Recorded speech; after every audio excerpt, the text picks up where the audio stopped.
You can't go 20-hour days. It's not that the teacher doesn't want to teach adults. It's not for lack of interest. It's simply who can live a 27-hour day when we only have 24. Today's guest reached out to me via email recently and brought up a topic that I've thought a lot about. I'm Jason Heath. This is Contrabass Conversations, and we are chatting today with Stephanie Patterson, who specializes in teaching adult learners. And after playing professionally for a period of time, she developed an overuse injury and had to leave her symphonic job. Her teaching career got booted up about 10 years ago. I'll leave that story for later in the podcast. It's very fun. And she also started corresponding with Orin O'Brien of the New York Philharmonic. And she's developed this way of teaching that's tailored to adult learners. It's very interesting. There are so many people that listen to the podcast that are adult learners. I mean, adult beginners, adult amateurs, whatever you want to say. People that maybe they played for a while and took a long time off and came back. Maybe they've always wanted to play an instrument. Stephanie refers to it as dreams deferred. And then they're empty nesters, or they've got more time on their hands, however that time appeared, and they want to dig in. It's a different kind of student than what you'd think of as like traditional students, which is mostly who I've taught. You know, teenagers, they're in school, music's one of their activities. A percentage of them are going to music school or wanting to go to music school. I have taught adult learners. We talk about this, Stephanie and I. Definitely my jam is that quote-unquote traditional student, but I'm interested in developing that skill, and I know that there are a lot of people out there who don't fit that quote-unquote traditional student mold, and I know a lot of you are listening. So you're going to enjoy this conversation with Stephanie for sure. I know I did. Quick shout-out to our sponsors, the Dario Strings, Upton Bass, Colstein Music, the Bass Violin Shop, Steve Swan String Bass, the Texas Hill Country Bass Collective. More on them later, but let's dig into this wonderful topic with today's guest, Stephanie Patterson. One of my favorite conversations that I had in recent years, and I think it was 2017 that I talked to her, was Orin O'Brien. And I planned, we talked for about 2 hours and we were just warming up. And I put out online that I was interviewing her, and I got dozens of requests for topics. And that was just one of my most enjoyable couple hours of my life. So maybe we could start just by talking about how you got connected with Orin O'Brien and just maybe some of what she's passed along in terms of talk about a wealth of knowledge. Wow. Oh my gosh. Well, first of all, I listened to that podcast, and I listened to it, and I still go back to it. Oh, really? Because there is so much information, and her stories are fabulous. And then I go back and listen to the panel discussion she did at Brooklyn Women's Museum. Mm-hmm. Yep. And Orin and Jackie Danilo and the late Laura Flax. Sadly, a woman who died before she should have. Mm-hmm. I listened to what they had to say, and I'm always coming up with, oh, wow, how did I miss that? Mm-hmm. Mm-hmm. And anyhow, so how I got started with Orin, you're going to love this one. I have been away from the bass for 30-some years. I was a professional. I hit my professional stride at 20. Didn't even get to finish college. I took an audition, got into the Richmond Symphony Orchestra.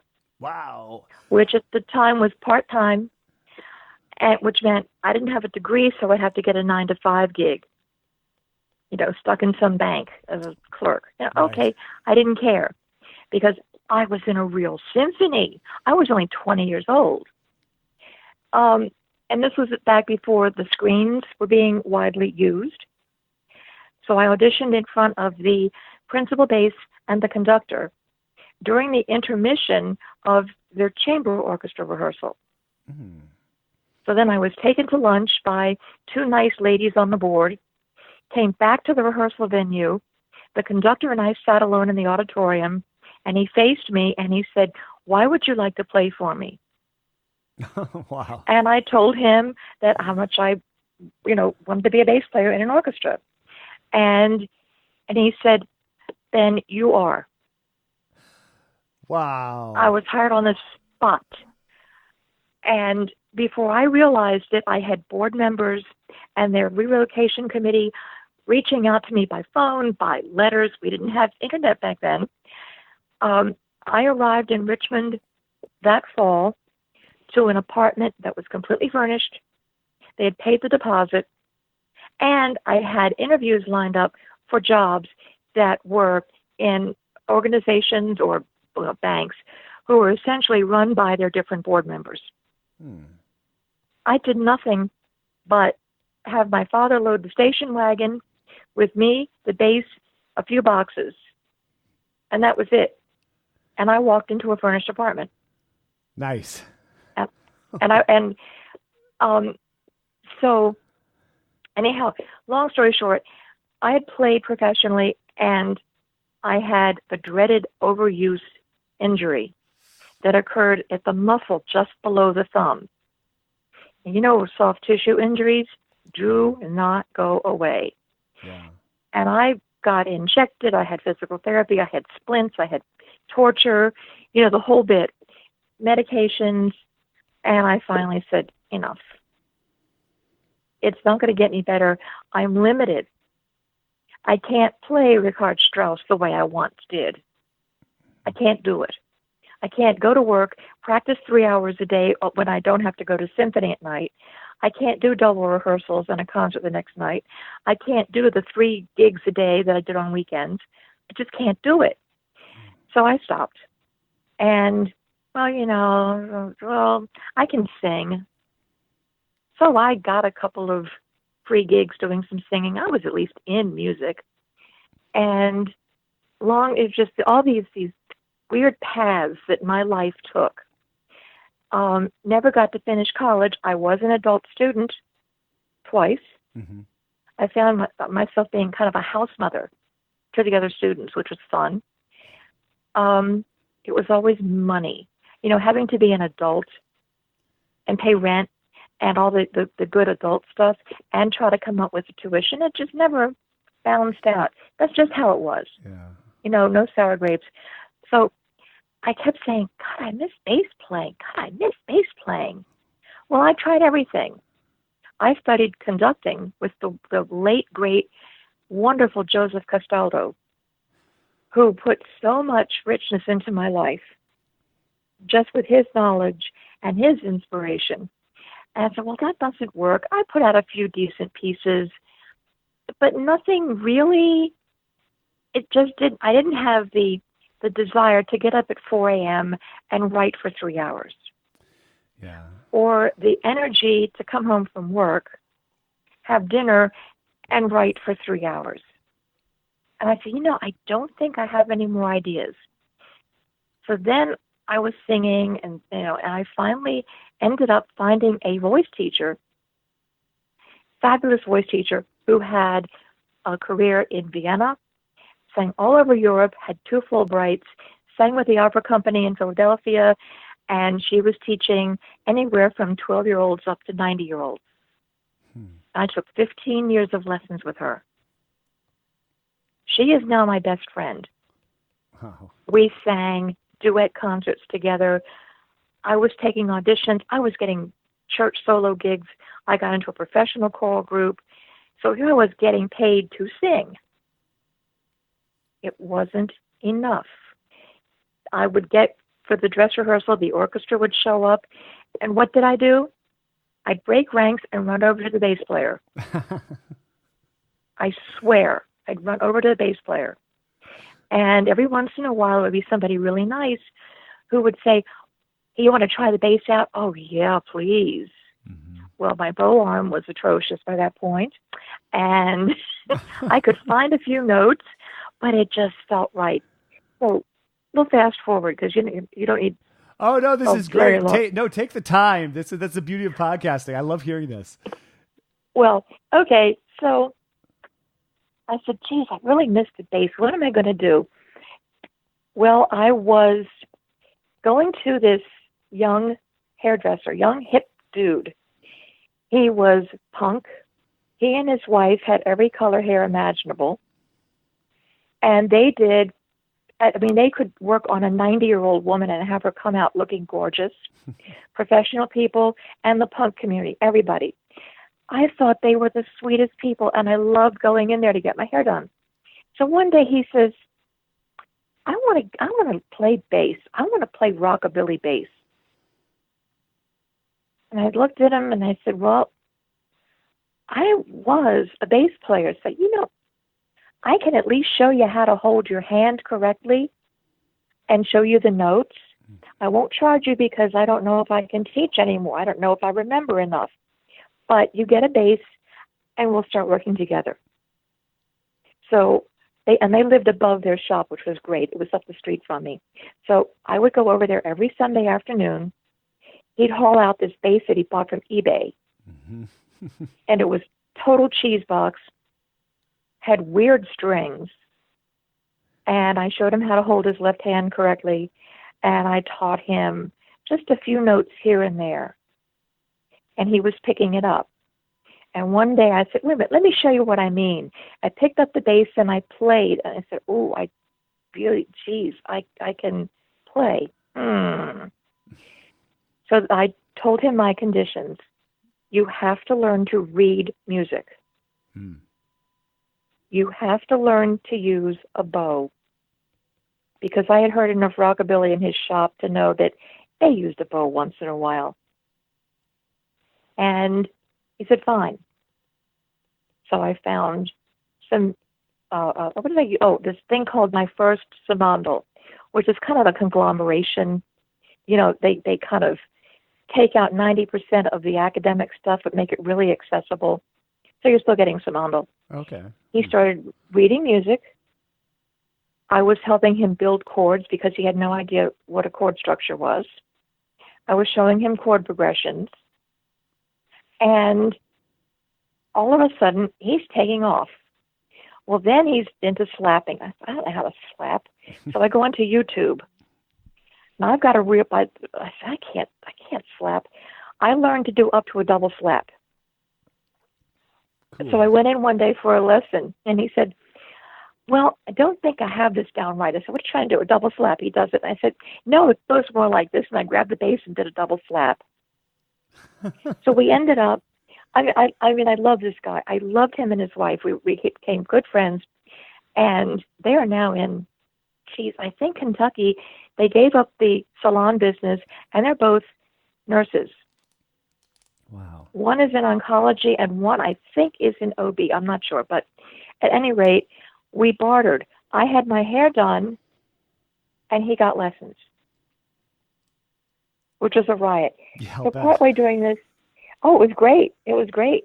So partway through this, he says, you should really be paid you should really get a student. You should be paid. Oh, come on. Who'd want to study with me?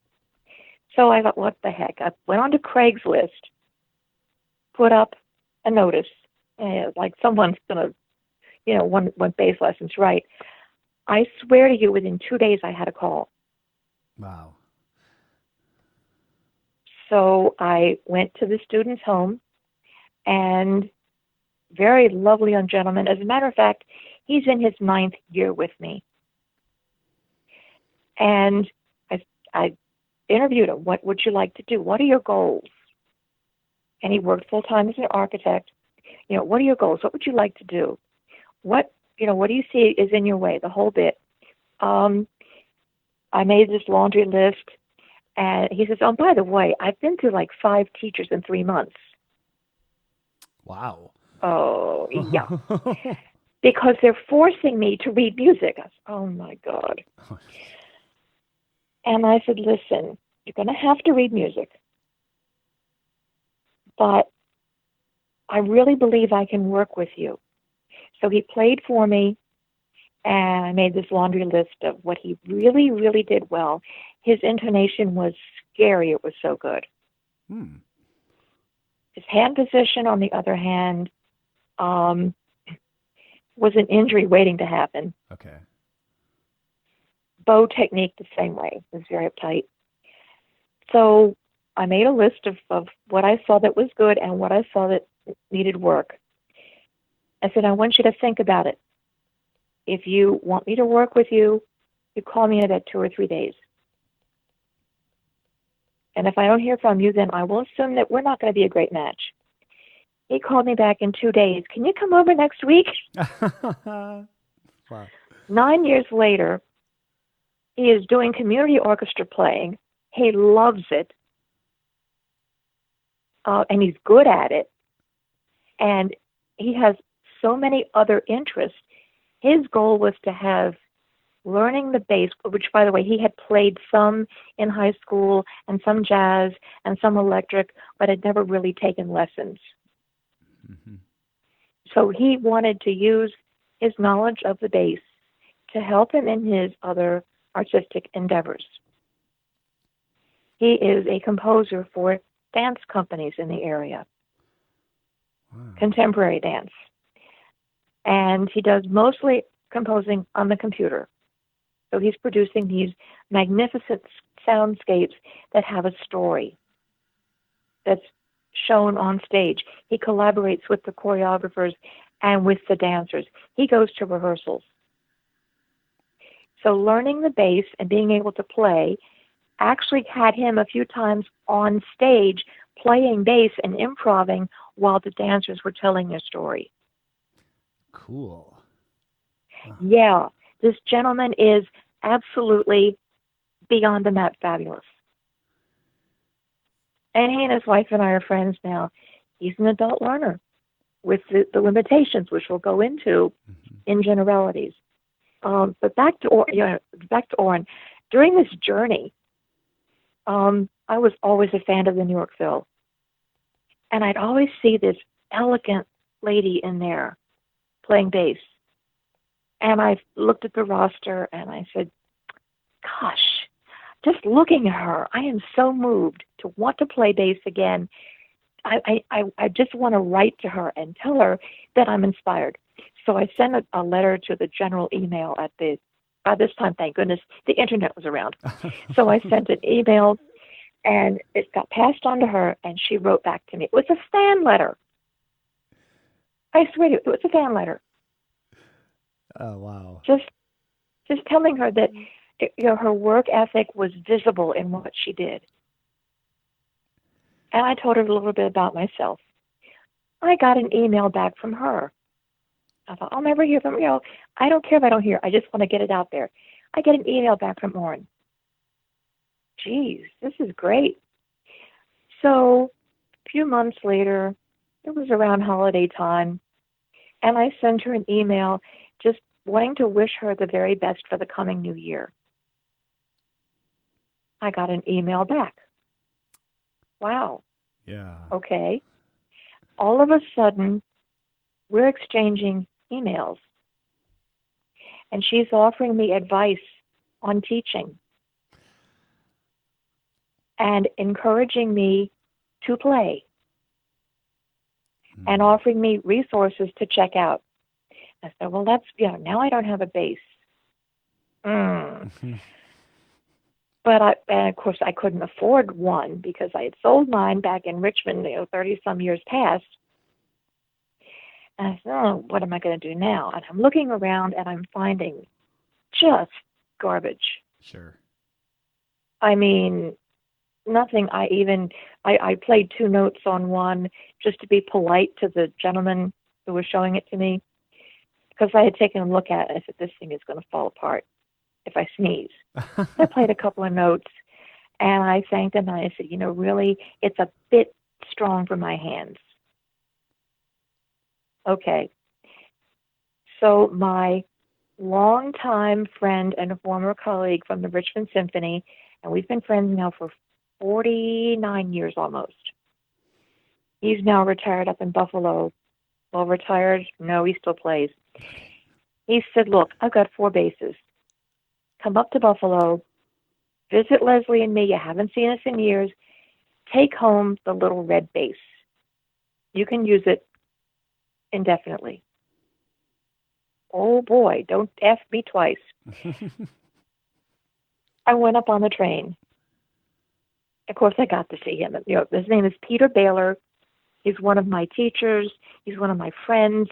He and Leslie are like family. I love them both. Both musicians, both talented, and just incredible people. So he hauls up this little red bass, I said, oh my God, I think I auditioned in Richmond on that instrument. Whoa. And then he says, oh yeah, while we were living in Florida with the Philharmonic, Julius Levine used to do chamber music and would never tour with his bass. And Peter's always been the go-to guy to rent basses. Oh yeah, Julius Levine did a concert on this instrument. Oh, that's great. I said, oh my God, the hands that have played this bass. Wow.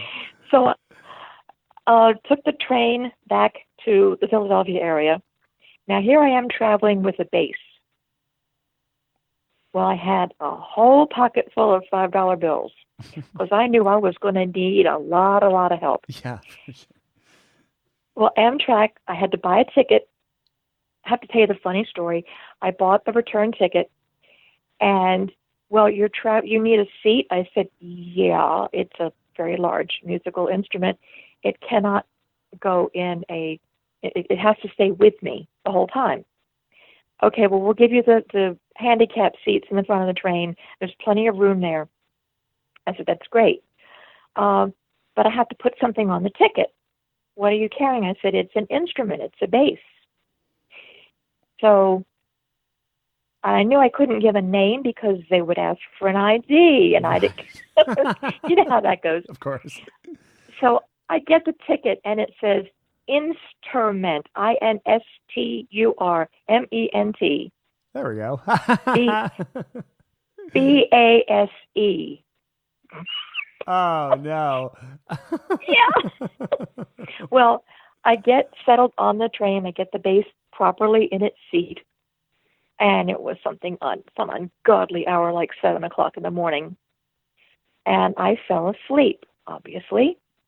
Woke up, found that I had wrapped my arm around the bass and was cuddling with it. Oh, my God. Had to change in Penn Station, New York. They didn't have proper trolleys there. They just had those little tiny two-wheeler things. Mm-hmm. So the train conductor said, you've got a wheel on that bass? Yes, sir. He says, you come with me. He takes me up the private elevator. We bypass everything directly into the waiting area. He tells the train master, look out for her. She's on such and such a train, and get her downstairs before anybody else, before the train announcement, because it's going to be crowded. So this, $5, thank you. So I'm handing out $5 bills. I've got people tripping over themselves to help me with the bass in the suitcase. Nice. To get from point A to point B. So ultimately, I got the commuter train from Penn State, from 30th Street Station in Philadelphia, and got on the commuter train. And my best friend and her husband picked me up in their SUV, and we loaded everything into the car, and that was it. Meantime, Orin sent me in email the proper setup, string height. Nice. Very important, because these strings were so far out because the bass hadn't been played. I could slide my whole hand under them. Oh. Yeah. So meanwhile, now Orin and I had been corresponding for easily 9 years. She has encouraged me in numerous ways. She's given me little secrets on how to teach. She has shared with me written materials that she gets. She'll send them to me. I have a copy of her first edition double bass notebook that she autographed and sent me as a gift. Oh, that's great. Yeah, so that's my association with Orin. We've never met face to face. Wow. We exchange emails. And I feel like I know her.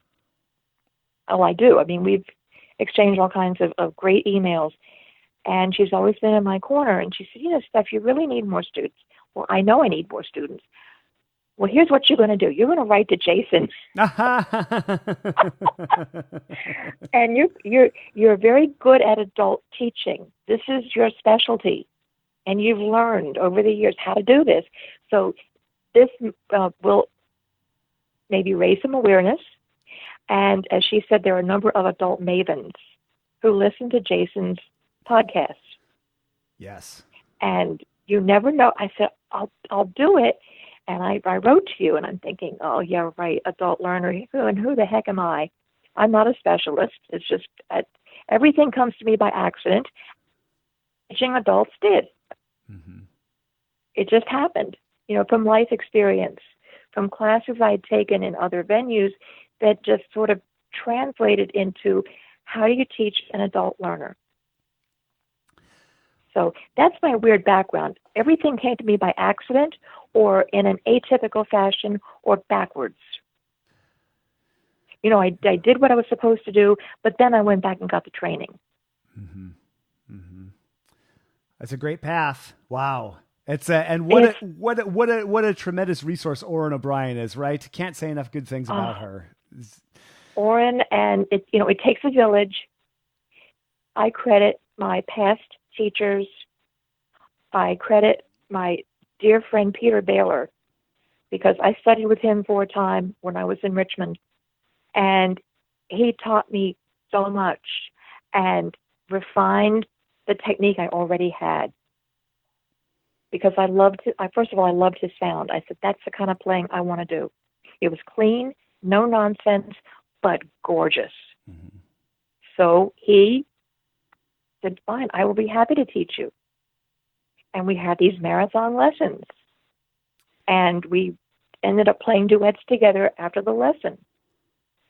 And I learned so much from that, and playing in the section with him. It was constantly having a teacher around. Mm-hmm. It was great. So I always give him a lot of credit because he was a huge influence on me. So anyhow, but Orin O'Brien taught me something. And it was one of my favorite quotes. She got it from her teacher, Fred Zimmerman.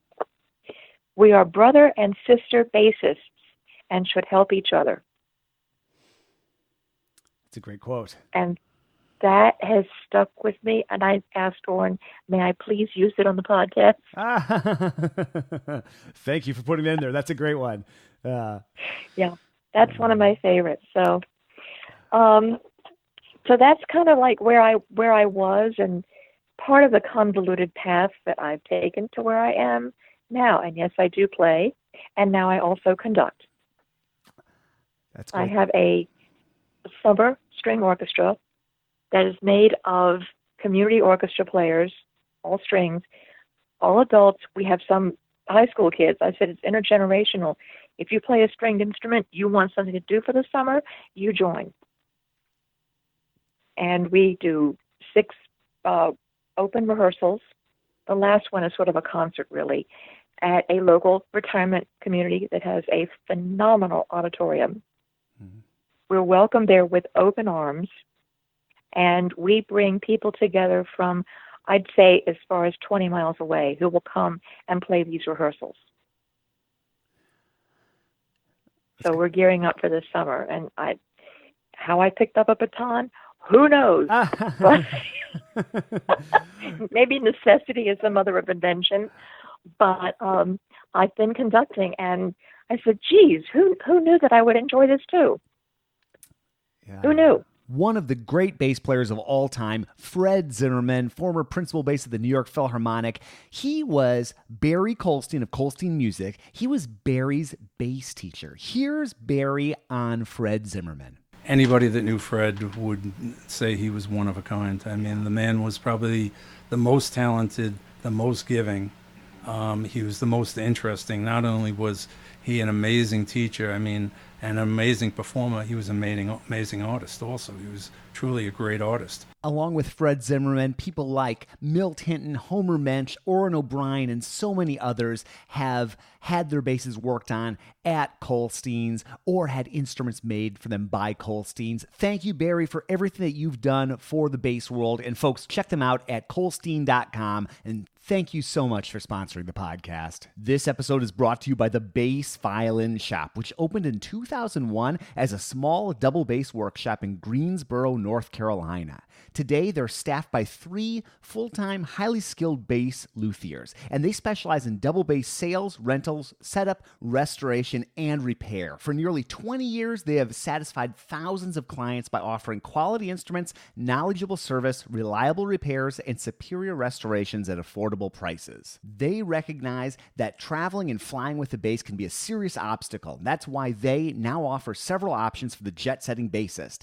Either rent their removable neck bass for a no-hassle, convenient way to take a bass in a small package, or convert your bass to a removable neck and never be without your companion for those important performances. Purchase their Lemur Music Liberty Bell Flyaway. This package includes an airline-friendly custom travel case, and in minutes you can disassemble the bass and you're ready to go. Contact them to chat about options and find the one that best fits you. For more information and current inventory, visit their website at bassviolinshop.com and be sure to follow them on Facebook and Instagram. This episode is brought to you by Steve Swan String Bass. And you know, there's a lot that goes into being a bass player beyond that initial purchase of a bass. We need bass bows, we need bass covers, we need stands, we need new strings, pickups, wheels, quivers, upgraded gear like tuning machines, end pins, repair parts, all of that. And when someone's looking for some new bass gear or to upgrade something on their bass, I send them to Steve's shop. He's located just south of San Francisco in the Bay Area, and he is the largest dealer in basses between Los Angeles and Canada. That is a big distance, folks. Learn more at steveswanstringbass.com, and thank you so much, Steve, for sponsoring the podcast. There is a It's funny that you found that there's a surprising percentage of bass players that also pick up the baton. I don't know if it's more than the other instruments. I have a feeling it is, and I've speculated on why that is. I'm not sure, but that's you're not the first bass player to pick up the baton as well. That's for sure. Do you know the name Henry Scott? No, I don't. I don't think so anyway. Henry was in the Philly O, and I knew Henry when I was growing up in Baltimore. He was in the Baltimore Symphony, and my teacher in the Baltimore Symphony introduced me to Henry. And Henry was, really incredibly kind to me. I was this 19-year-old stage-struck kid who felt more at home backstage at the Baltimore Symphony than I did going to a dance or a rock concert. I was a nerd. Well, Henry was always very kind to me. I ran into him again years later, ages later, when I somehow ended up in Philadelphia. Long story. It's not musical. No need to go into it. And I went backstage, and Henry recognized me, which blew me away. He conducted an orchestra at the former New School, which Temple had taken over eventually. And I watched him conduct. I said, whoa, he's good. And he also conducted a community orchestra, one of the better ones in the area. And he had invited me to play, but it was so far away from where I live, and since I don't drive, the commuter rail line would have been just impossible to manage. Mm. But he's a very good conductor. And I think he retired from the Philly O about a year or two ago. But I've run into him a few times at Curtis when I've gone to bass recitals. Oh, wow. So, by the way, I heard Rex Serrani's senior recital. Did you really? Oh, how great is that?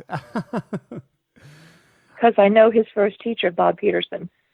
Oh, I just saw Rex. I was sitting right next to Rex's dad, actually. I was in the Pittsburgh Double Bass Symposium the beginning of March, and the finale of the whole day was Rex doing a recital. What a musician. Oh, my God.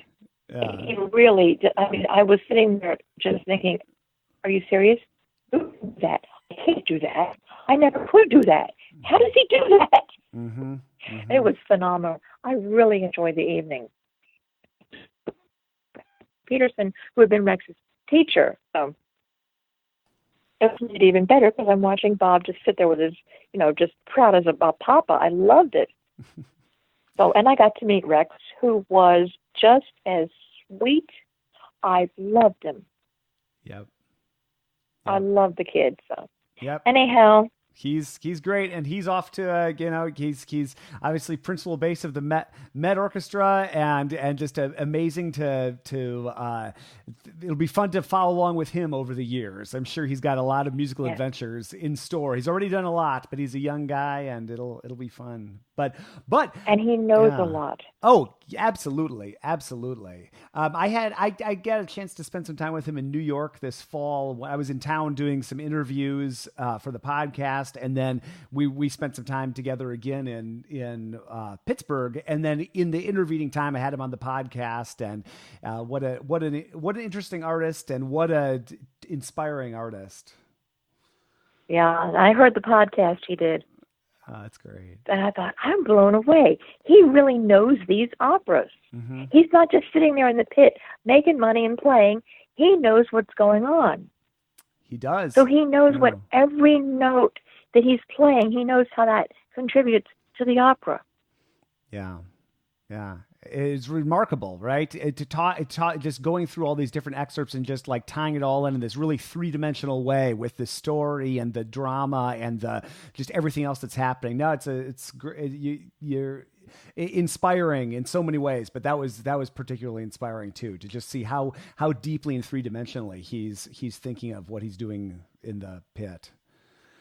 That is inspiring, and I'm glad that they have someone who does look at the whole picture. Mm-hmm. I know previous bassists who played for the Met, Orin had subbed in with them, mm-hmm. and she had mentioned some of their names, and the veterans used to take her aside and say, now, listen to this passage, here's what's going on. So this is what the veterans know. They know these operas. Yeah. And this is what the veterans have to offer. And the fact that Rex has picked up on it this early is just mind-blowing. Yeah, for sure. Well, it's fun to hear. It's fun to go along your path, and what a cool path, and conducting, but then also the teaching the adult learner, that, which is something that right before we hit record here, I was just sharing with you. I've been teaching adult amateurs, adult bass students ever since I was a teenager, off and on. And I have noticed and thought about, and so I'm just so glad that you got in touch with me, and we're having this discussion.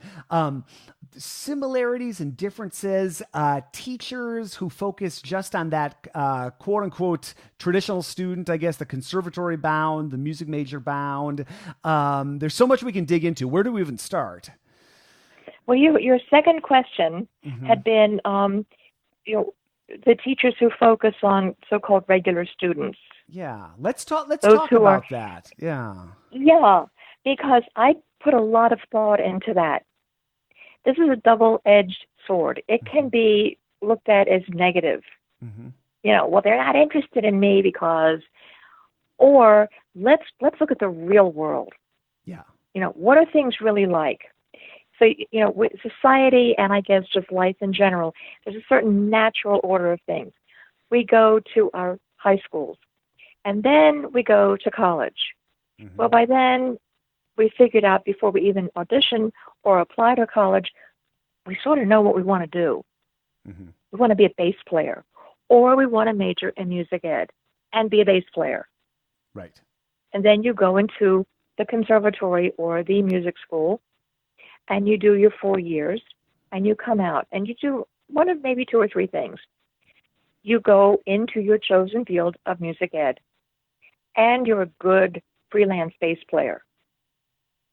Mm-hmm. Or, I'm going to go to graduate school. I need a couple more years, maybe orchestra performance certificate or something.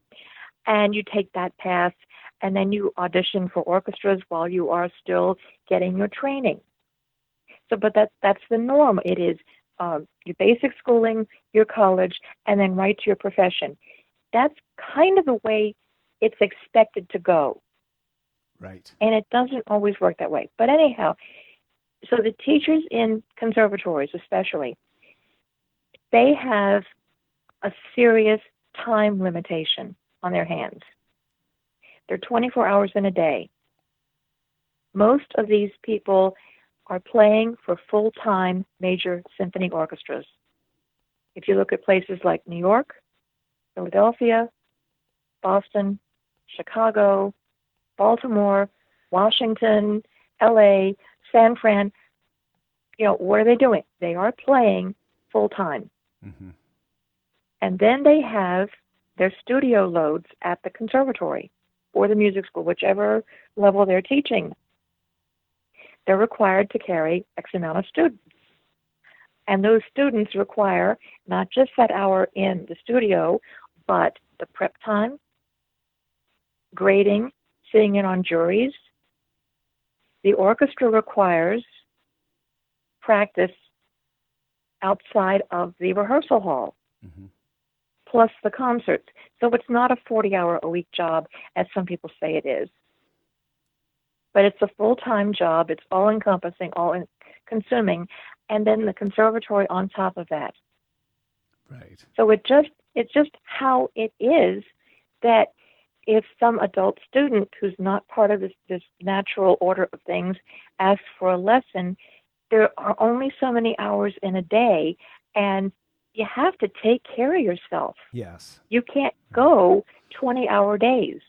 It's not that the teacher doesn't want to teach adults. It's not for lack of interest. Mm-hmm. It's simply who can live a 27-hour day when we only have 24. Right, yeah. And there's 7 days in a week, although sometimes I've seen weeks, and I've had them myself, that have gone 14 solid days. Yep. You have to have time for your family. You have to have time for yourself. And your housekeeping, house responsibilities, family, some social life, something. Even time to sit in your bunny slippers and read a book. Right. Yes. This is just how it is.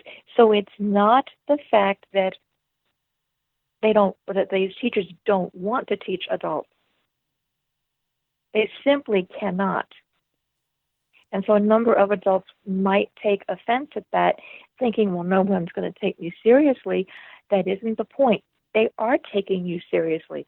Because I can tell you, if a full-time orchestra player or who's also teaching in a conservatory, or one or the other, says, I am sorry, I can't teach you, it's not because you're not good enough, and it's not because the student just, you're not serious, or you would have been somewhere by now. That has nothing to do with it. Because I've talked to some other teachers about this. I know teachers who are in a position who are playing only part-time. And maybe they're retired from their regular gigs, and they just pick up a few freelance gigs here and there. They have the time, and they're no less capable of teaching than somebody who's playing full-time. But they have the time and the talent and the ability to reach the adults and to teach them.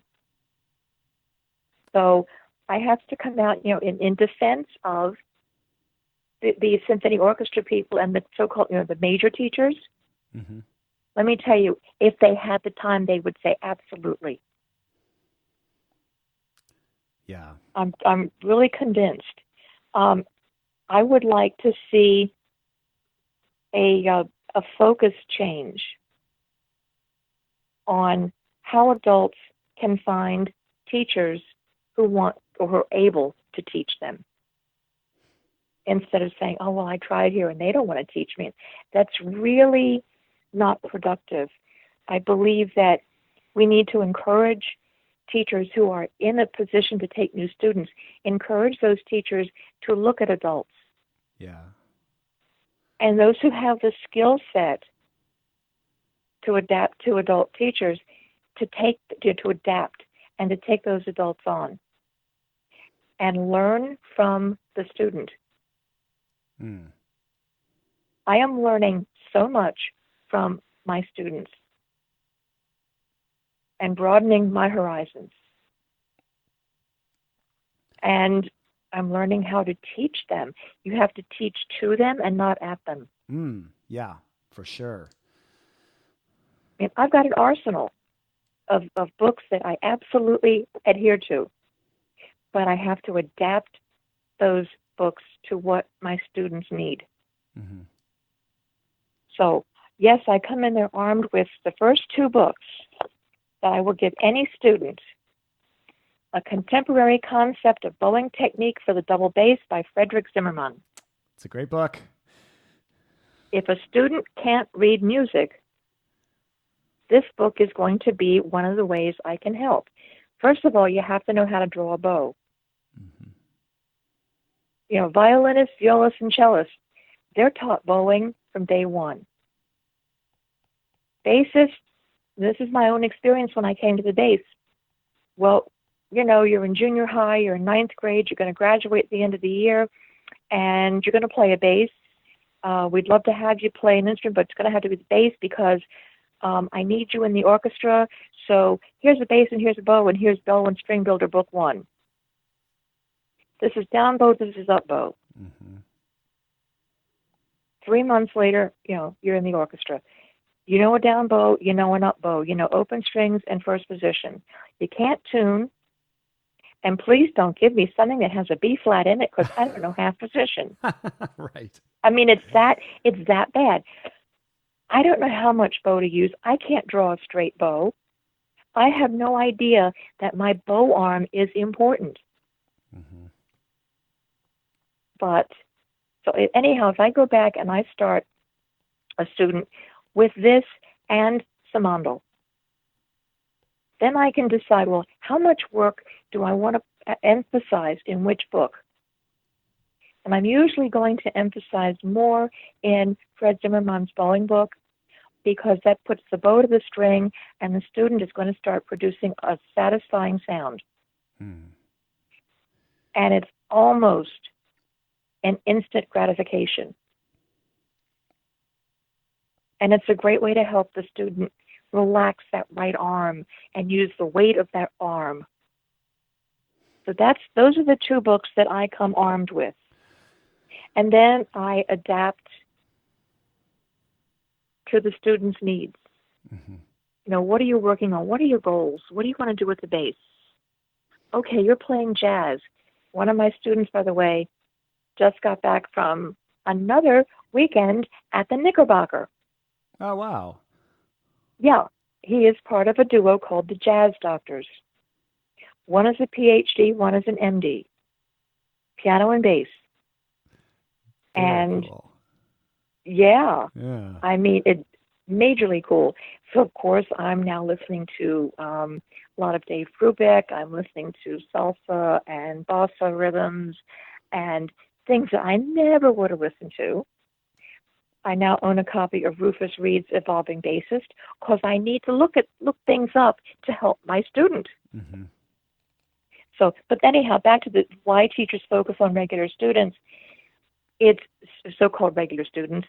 It's simply a matter of time. Yeah. Energy and hours in a day. It's not a lack of interest. I think that's so important to get out. Thank you for saying that because I think that, you know, you're worried because you're already not maybe on that quote unquote, you know, traditional path or that, you know, what you described. And then it's so easy to take things personally, right? And look at it as a personal rejection. And I don't think I've ever said I can't teach you because you're an adult. I have definitely said no to many people of all ages just because of time constraints. And so I think that's and there's such a wave of I've talked with several people about this that the interest in adults picking up instruments. I think maybe it's the baby boomer generation retiring or probably a lot of factors, people looking to do something with their hands, looking to do something. But I can't tell you how, I mean, every day, I think without fail, at least one person emails me and says, hey, I played bass in high school and then I quit. And now I just retired and I'm picking it up again and I'm having the time of my life. And so and I'm sure that's happening not just in bass, but in piano and all these other instruments. But it's really, finding a way to connect those people with these teachers is just so key. So I think it's great to get that out there. Which leads me to say, I think I need to go on the websites where I'm registered, particularly the ISB, which, by the way, I need to give a shout out The ISB does not neglect the adult learners. Mm-hmm.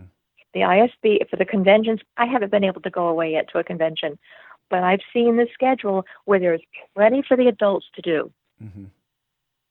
You know, there's plenty. There are the jam sessions. There are chances to play.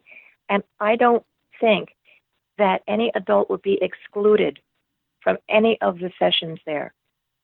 I just think the ISB is such an open organization and so accepting of all brother and sister bassists that I just can't imagine showing up for a convention with a bass in my hand, wanting to get in on something and then having someone say, "Oh no, you're too old."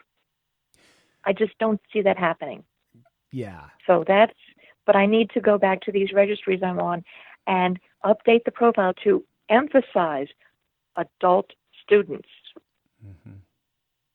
And that's one way of doing it is, you know, if you're online, if you're registered, you have profiles and you want to teach adults, make sure you put that somewhere at the beginning of your profile so that people can see it and not say, "Oh, well, I don't know if this person will teach me or not."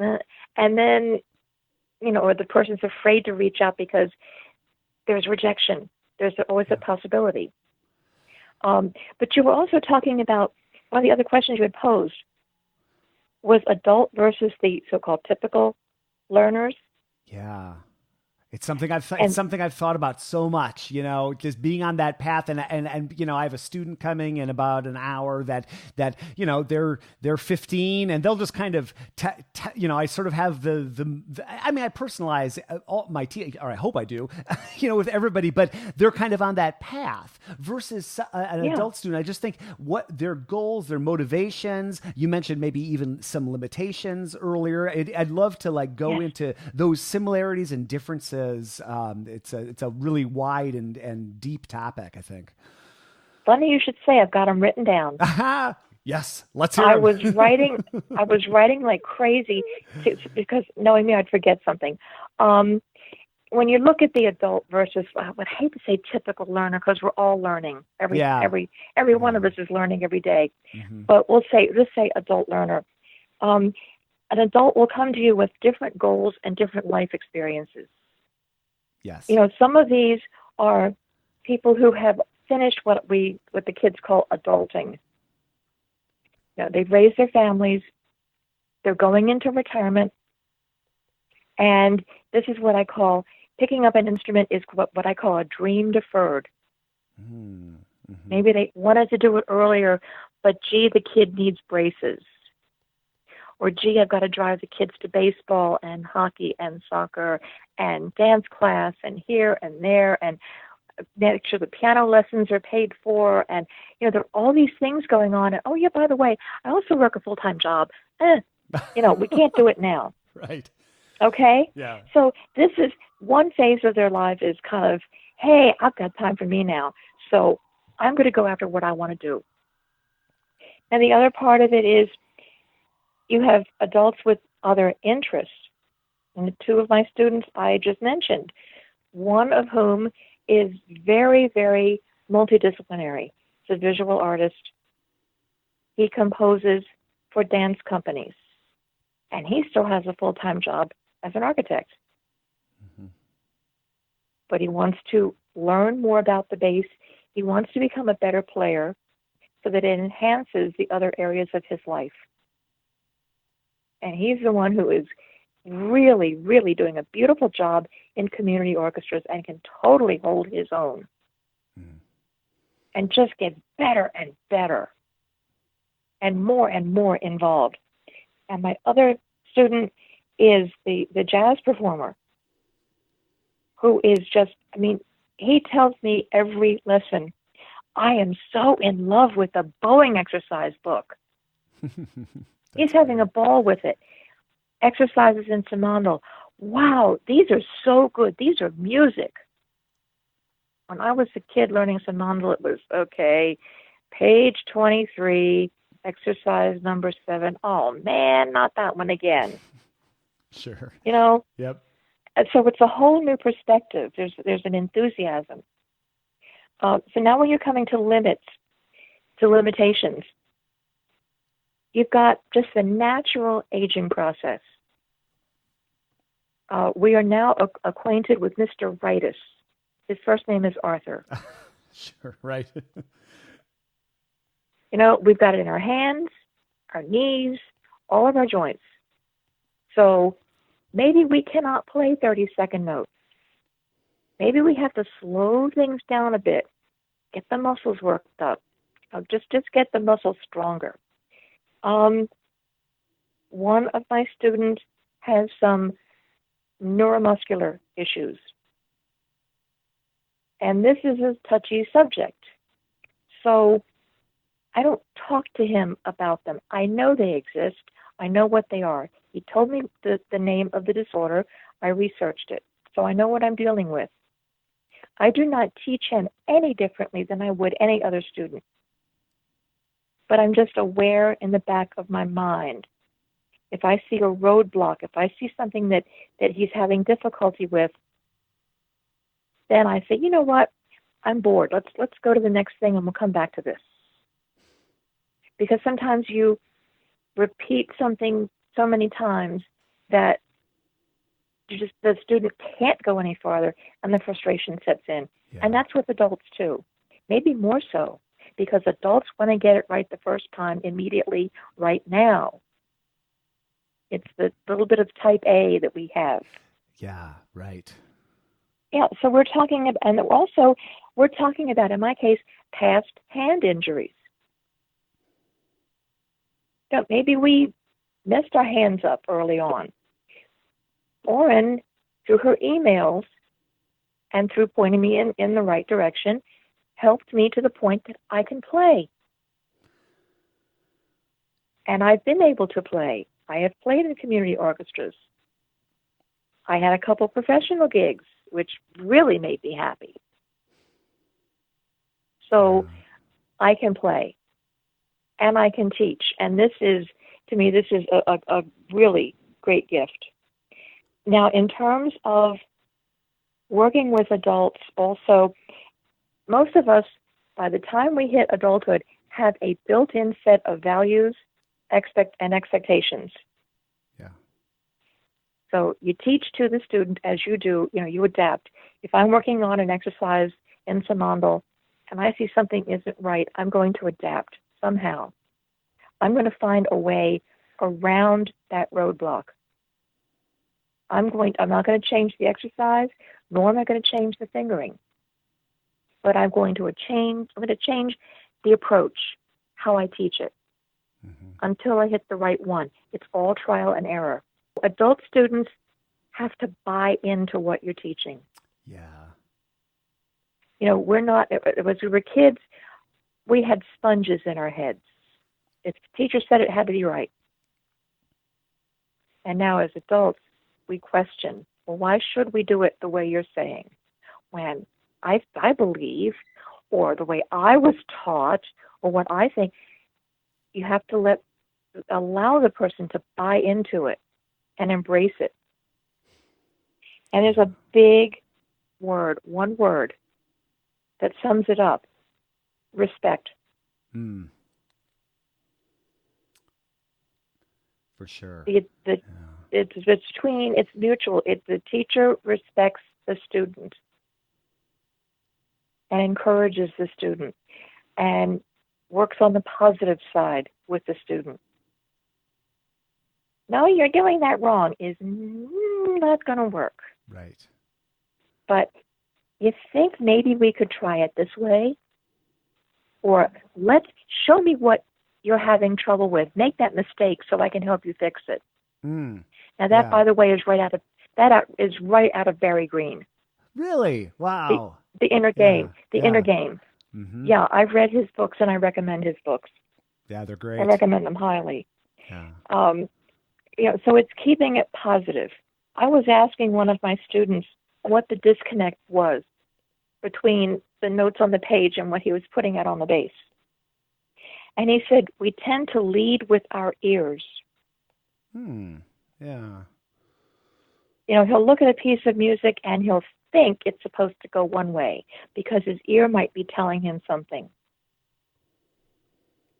He's got the vocabulary. As when we learned how to read, before we could read, we had a vocabulary.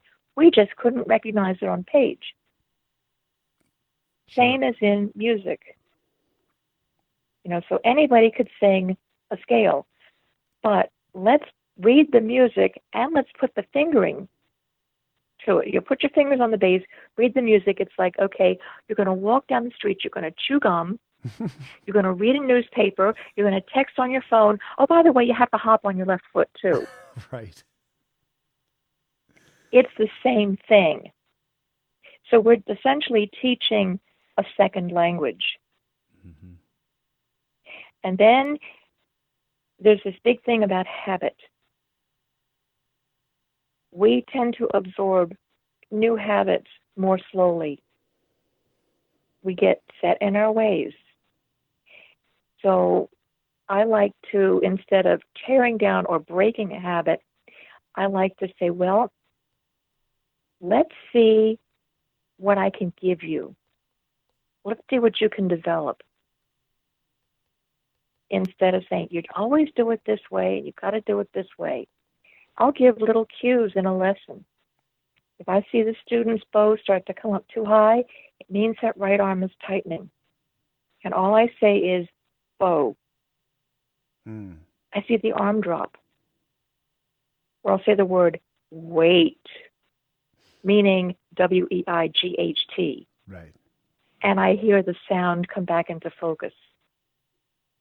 So it's keeping the negative out and building habits instead of tearing down. And then the other word besides the respect, patience. And I'm sure you have an abundance of that. And most of us do. Most of us do when we're teaching. We have to.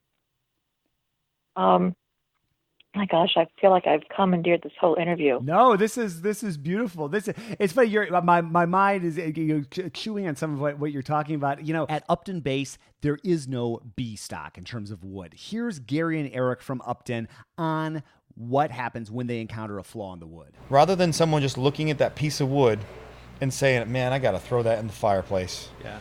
They go, my boss says I got to get this thing done, so they set that neck. Yeah. And we've just learned over the years, if a piece of wood, if you got to question the piece of wood, it just goes in the dumpster. Yeah, just get out of there. It's reasons like that make Upton such a hit among bassists worldwide. They have an army of raving fans. I'm one of them, by the way, and they just make wonderful basses. Whether you're just starting out and you're looking for an entry-level instrument or you're looking for the top-notch bass of your dreams, they will work with you throughout the process and get you an instrument you will love. UptonBass.com is the website, and thank you so much for sponsoring the podcast. This episode is brought to you by D'Addario Strings. Our friends at D'Addario want to help listeners change their strings safely and efficiently, and they have a few tricks to help you achieve that. Make sure you have the right size string for your bass. String sizes are determined by playing length, the distance from nut to bridge. If your bass has non-standard after lengths before the nut or after the bridge, you may need a different size than you think. Learn more at orchestral.daddario.com, and thank you so much for sponsoring the podcast. This episode is brought to you by the Texas Hill Country Bass Collective. Join them July 22nd through July 25th for their 6th annual Austin Bass Workshop. Come join friends from the area for 4 days of music, bass, and fun, and work with 2019 featured guest artist and former podcast guest Dennis Whitaker. Learn more at TexasHillCountryBassCollective.com. My own bass playing and practicing, and I'm noticing pieces I've been working on for a couple months. It's like, I feel like I've been working on this forever. But I've been recording myself, and I listen. I was like, you know what, Jason? This sounds much better than a month ago. And I've been carrying that over into my private teaching too, and just sort of realizing and respecting that process. So I think it's beautiful what you're saying. I'm just enjoying listening. Yeah. I'm glad because I can go on. There's something else I do in my lessons, and I think I picked this up from one of Barry Green's suggestions as well. Mm-hmm. A practice journal. Yes. I've asked my students, take a notebook, something that you're going to really use, and write down how much practice you do, what you're working on, and your feelings about it. Mm-hmm. I did well. Oh, gee, this sucked. I mean, anything. I don't want to see the journal. Those are your private thoughts. But we'll go over it at the beginning of a lesson. Take 10 or 15 minutes. What did you do this week? Yeah. Well, I was busy. That doesn't bother me. You know, I know you're busy. We all have lives. So, what did you do this week on the bass? Okay, great. What page? Okay. How do you think it went? How can I help you make it better? Mm-hmm. You know, this is what we do. I have a separate journal for each student. So it's like the doctor's office. I'm sitting there and I'm taking my own notes. Yeah. And then I can run my lesson off of that. But that practice journal is invaluable because then the student can go back and say, last week I worked on page 32 in Sonata number 7, and I don't think I did it very well. But this week, something clicked. Yeah. So the student can see the growth. It's self-diagnosis. It's awareness, which is something else I promote. It's awareness. You got it right. Great. Remember that sensation. Mm-hmm. How did it feel? Pay attention. Be aware of every muscle in your body. How did it feel? Where did it hit you? Did it hit you in the heart? You know, was it in the brain? How did your arms feel? Just things like that, because we have to be very aware when we play. And this would be for somebody, 16 or somebody 96. I would say the same thing. 96, by the way, is not my cutoff age. That's great. there's 96 is not my cutoff age. I was also talking with my best friend, Susan Munzer, who is a voice teacher, and with whom I studied for 15 years. I said, Sue, what are your thoughts? And essentially, it's similar to what I've been preaching. To be honest and open with a student. If a student plays something very, very, very, very badly, don't say, wow, that was really, really good. Yeah. Guess what? That wasn't your best playing or singing. Let's continue work on it. Yeah. And it's give and take. It's an open exchange. It's a collaboration. Being open to what the student says. The student may say, I don't feel really well today. I have a headache. Or I'm just really tired. Okay, my response, jump to plan B. What would you like to work on today? We'll take it easy. And inevitably, 20 or 30 minutes into the lesson, we're going full tilt. Just because the teacher takes the pressure off. Yeah. And makes it fun.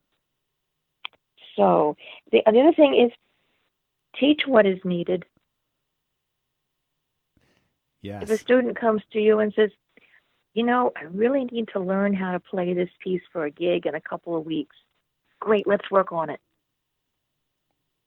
Even if it means I have to come home and find the music and listen to YouTube recordings because it's jazz and I'm not totally familiar with the vernacular, I can at least help the student with some rhythm, with building the chords, with coming up with a bass part. Even if I say, look, just play the root on each beat and feel the rest.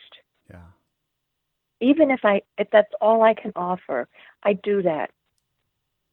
So those are just some little things that that kind of come to mind as I'm working with a student. And then the last thing is giving a student some care, teaching a student how to care for himself or herself. So if there is a concert coming up and my student works all day, okay, can you take a half a day off of work that day? Yeah. Good. Please try to at least take a half day. Better the whole day, but okay for a half. All right, make sure you rest. Eat a good meal. Make sure you're hydrated. Take your time. Get to the concert hall early. Mm-hmm. Tune up slowly and carefully. Get yourself set up. Get the stool in the right place. Stand. Get the music open and in order in your folder so that everything runs smoothly. Look at any pencil notes you made. And then stretch. I have some stretches that I give, which I learned from Ira Gold, by the way. Really? Oh, wow. That's great. Oh, 2 years ago, his first bowing workshop.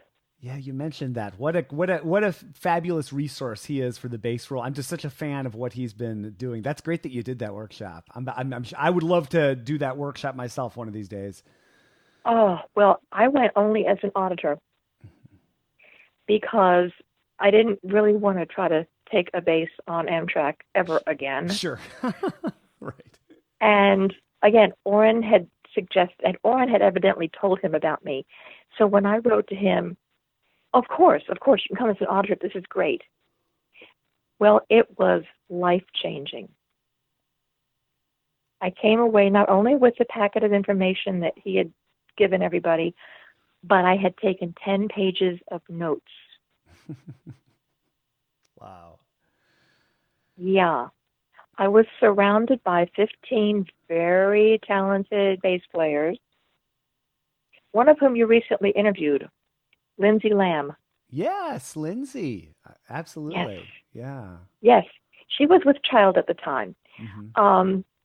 So I was sitting in the middle where I could be out of the way, and they had placed a chair for me, and I'm surrounded by about 15 of these incredibly talented bass players, some of whom were auditioning for different orchestras. And I heard what Ira did within the first 5 minutes of playing. He turned them into a bass section. Mm.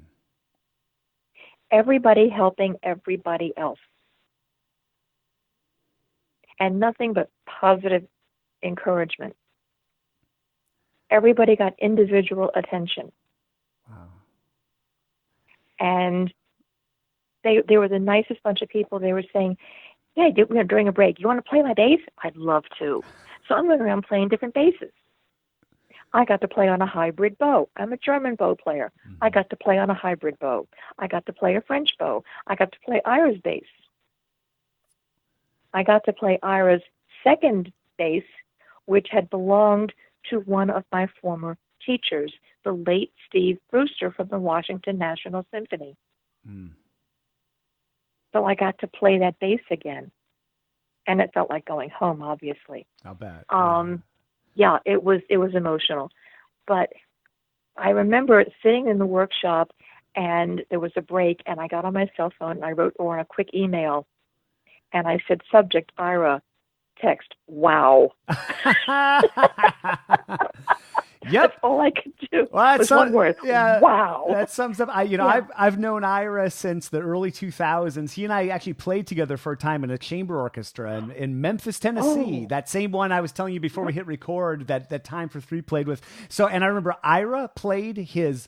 I believe he was it might not have been for his National Symphony audition, but he played one of his orchestra rep lists. He was getting ready for an audition for me back in a practice room, and I remember thinking, well, that's how it goes. It's like one of those moments, and it has just been so much fun following along and remaining friends with him over the years. He was one of the very first people I had on the podcast. I think it was like episode 5 or something, and so I'm a huge Ira fan. He wrote the foreword for my auditioning book that I put out a few years ago, and I have your book. Oh, thank you so much. Wow. Well, he and I are we're gonna catch up again for the podcast. We chat occasionally on the phone, but we're gonna there's so much. Every time I sit down with Ira, I realize that we could chat for 5 hours and not even begin to scratch the surface on all these different topics. So it's so cool. And what a small world. We're talking about Orin O'Brien. We're talking about Ira and just the influence that these people have had on you, have had on the bass world. And I'm a fan of what you're doing. I think it's so cool that we're getting a chance to sit down, and we've got to do a round 2 at some point, or a round 3. Yes. I love having people back on the podcast, and there's, we can only begin to dig into these topics. But if people, you've had mentors. Orin, obviously we've talked about quite a bit, but if people want to reach out to you, whether about teaching or if they are in your area and they want to take lessons, or like where should I send people to your email, or is there anything online you want me to send them to? Where can people learn more about what you're doing? Well, thank you for that. Just have them use my email, please. Okay, beautiful. I will. I'm not a techie. I don't have a website. Who needs it? It's okay. You do now. Anytime people look at your name, it'll come up. It'll come up with this interview. So I'll make sure to link up to your email. And we chatted about all these different contemporary concept of bowing technique, which I love. And I need to get that out and start using that more with my students. You've inspired me to do that. And obviously Simandl and we've chatted about a whole bunch of topics. I've been taking notes, so I'll make sure that I include all of that when I get this out there too. And please add Orin O'Brien's notebook. Absolutely, yes. Making a note now. For the adult learner, even for the, it doesn't necessarily mean for the conservatory student. Mm-hmm. There is such a wealth of information in there. Yep. And so when I take on a student, and believe it or not, my students already come equipped with Simandl. Mm-hmm. Go figure. They come equipped with it. And I say, okay, fine. You need the bowing book, and you need to get Orin O'Brien's notebook. Yeah. I will tell you why. Once you get it in your hands, read through it, and then you'll know why. And these are the 3 books I start out. Then I add in the 30 etudes. And I'm adding in Fred Zimmerman's transcriptions, Bach for the Young Bass Player. Mm-hmm. Yes. So that we can develop some solo playing and some sound and just some more fun to apply what the student is learning. So that's my little arsenal. I have there's as I say, madness to my method about how you add on, what you start with, and then when to introduce something new and how to introduce it. Mm-hmm. And then, of course, the other advantage to adult students, they will read. If I say, you need to buy this book, you need to read Barry Green, you need to read Jeff Bradage's book, mm-hmm. you need to read Murray Grodner's book. I show up for a lesson. Guess what I've got? and they've been reading the books. Yeah. But thank you. I mean, I so enjoyed getting to mouth off and talk a lot and talk about something I'm passionate about.